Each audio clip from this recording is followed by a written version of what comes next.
And what I like about Jim Collins' series is that he uses comparison companies and he uses public companies. So he's able to get all of this data, reams and reams of data, and he's able to look at which companies are this similar enough to these that are doing 10x.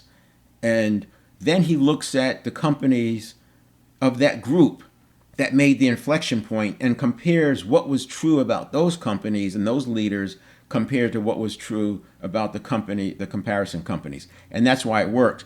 And I'm telling you, when you get into this, you will see that 10x is more accessible to you than you may have believed. It's more available to you because, one, you don't have an opponent trying to stop your every move. Yes, you have competitors, but they're not out there play by play. They're not returning the ball. They're not returning the goal. They're not coming back with their own goal. They're not answering every goal that you have. They don't have a defense trying to stop your play. They don't have a week's worth of watching your tapes, your films before they play you.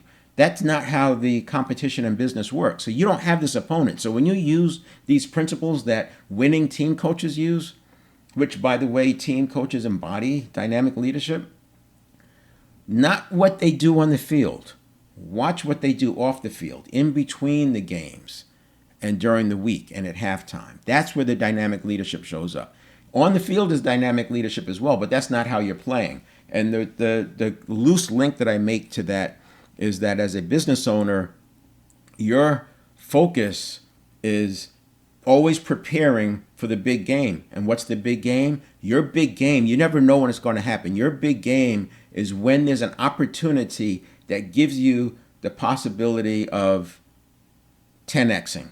If you look at stock, at portfolio management, and this is the reason why the buy and hold guys are against trading, is because the majority of the big moves happen in very short periods of time, over short periods of time. And to be able to time those big moves, you're likely to be out of the market during that big move.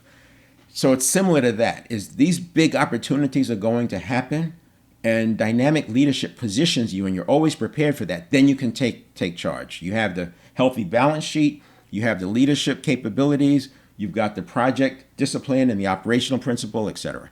Before Great by Choice, there was the book Good to Great, and this is where I got hooked, because Good to Great happened around the dot-com era, and 1,400 companies over a span of 40 years, they looked at the data. And the goal was to determine why some companies transition from being good to great.